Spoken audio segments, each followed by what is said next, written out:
For the next part of this study, which is the study proper. So for the site considerations, I use the standards that were mentioned by the DSWD, which is the SAFE framework for the children, and then applying the approach, which is the cognitive neurorehabilitation. So we will consider these factors in choosing our site. So first is the safety and security for the children. Next is the existing childcare facilities around the vicinity.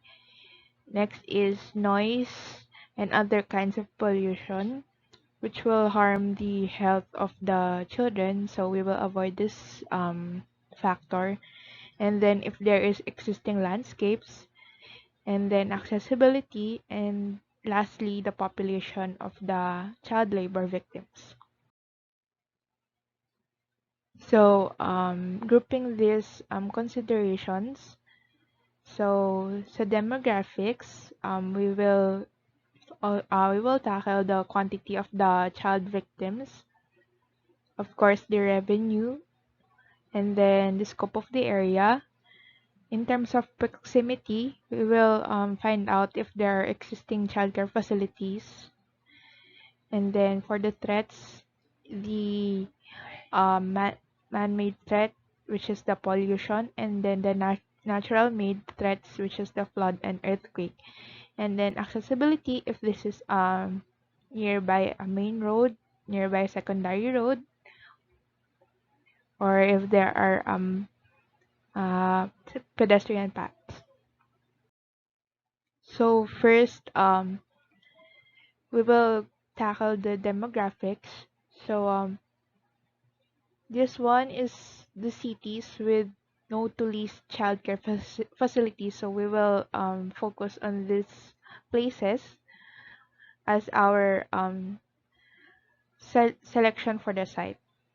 So first is the Navotas, Valenzuela, Caloocan, Taguig, Las Piñas, and Muntinlupa with no childcare facilities. So next is San Juan, Mandaluyong, Makati, and Pasay with one childcare facility, and then Marikina and Parañaque with two. In terms of the population of the children that are engaged in child slavery, number one is the Quezon City with 1,792. Next is the group of Kamanava, which is Caloocan, Malabon, Navotas, and Valenzuela with 1,783. And then the city of Manila, which is 1,538 population. In terms of the revenue, these three places have moderate to less revenue. So there will be less chances of producing or building the facility in these places. So it's Malabon, Navotas, and Pateros. So cities with moderate to least land area. So it will be hard to find um, vacant sites for these three places because they have the moderate to smallest land area. So it is Mandaluyong, San Juan, and Pateros. So overlaying the factors that I mentioned, and then the in presenting the map here. So in terms of liquefaction, the cities of Malabon, cities of South Caloocan, city of Manila, Pasig, and other parts of Taguig are the most threatened places in terms of um, earthquake.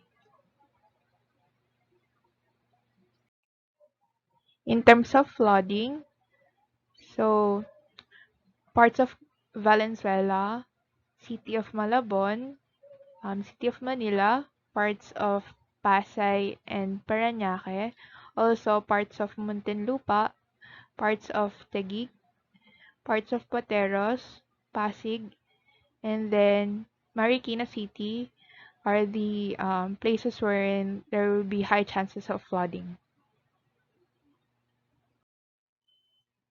So in overlaying these maps and studying the factors that are needed, I choose these three sites, which are these in between Valenzuela, Caloocan, and Quezon, which was mentioned that Quezon has the most number of child slavery victims. And then Pasay, Taguig, and Parañaque, but the parts of Pasay and Taguig and Parañaque are prone to earthquake and prone to flooding. Also, this third site selection, which is in between Parañaque, Las Piñas, and Muntinlupa, which are also prone to flooding and earthquake.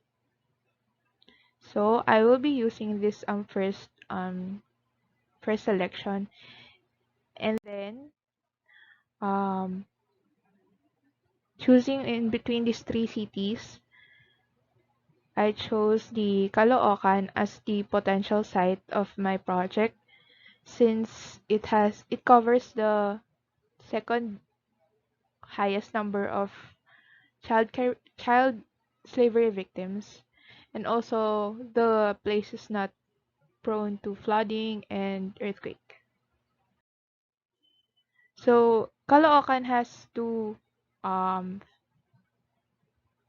two phases, which is the South Caloocan and North Caloocan. North Caloocan is more of a part of Caloocan wherein residentials,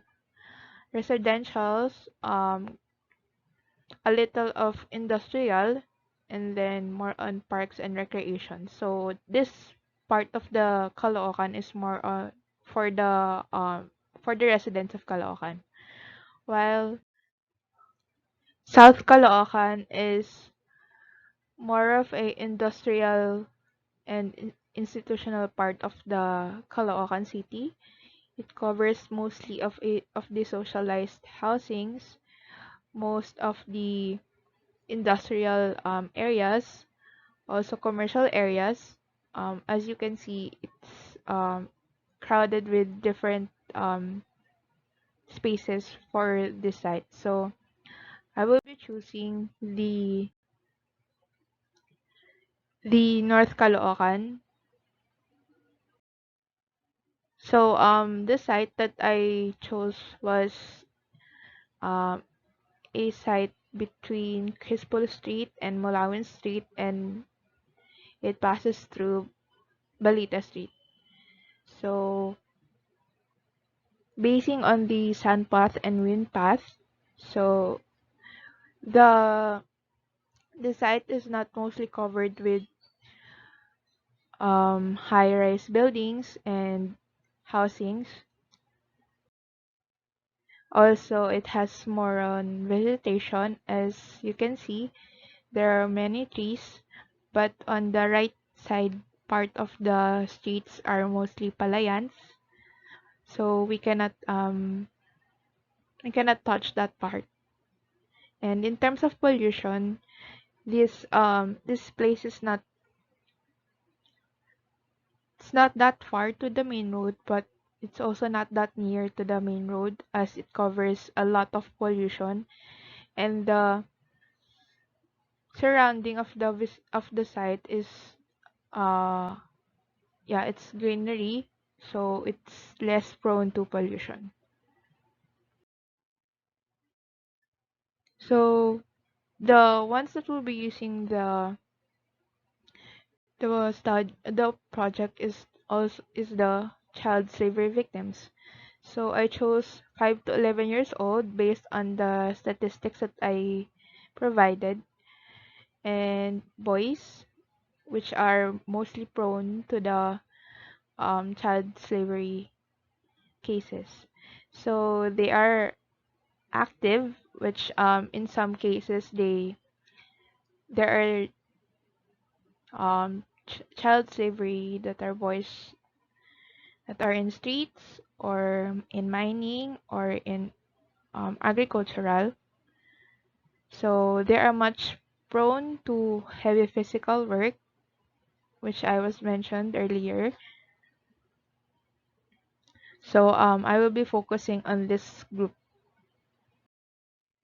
So the concept of this project is the attachment theory, the mother and child relationship. As we all know, um, a mother cares for a child ever since he or she was born.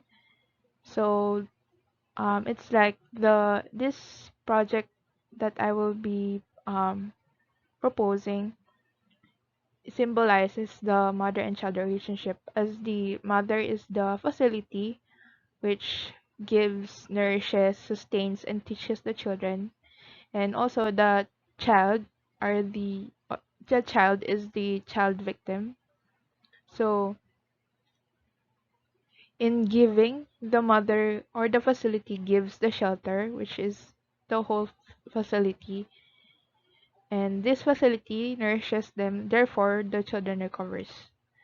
And then this facility sustains their mental health, as um they are more prone to traumatic experiences like violence, like use of abusive drugs, and then other kinds of trauma that are present to these children. And also, since some of the child slavery victims are illiterates, this facility will give them the opportunity to learn by educating them and giving them the a facility for them to be to be to be better, or to learn just like the normal children.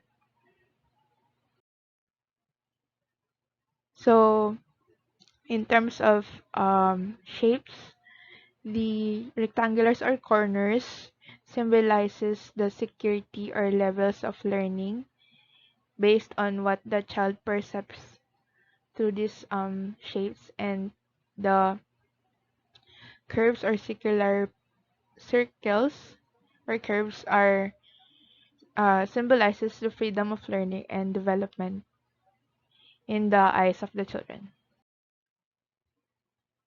So for in creating this project, uh this is the main bubble diagram, which covers the administrator's area, the recreational education that is needed to for the child slavery victims, shelter, treatment area for them to lessen the traumatic experiences from child slavery, and unincorporated green spaces. So these six factors will be present in this project. So using bubble diagrams, mostly of the spaces are not that adjacent, especially to the treatment part, because it will be more on a private and secluded area. So this is the space matrix where, as you can see, not all of the spaces are adjacent to each other. So in the allocation of zones, this will be the initial visualization of the zoning. And I will be using mostly wood, concrete, and grasses, greeneries, trees, and plants in creating this project. So this is Care for the Young, a facility for the victims of child slavery through cognitive neurorehabilitation.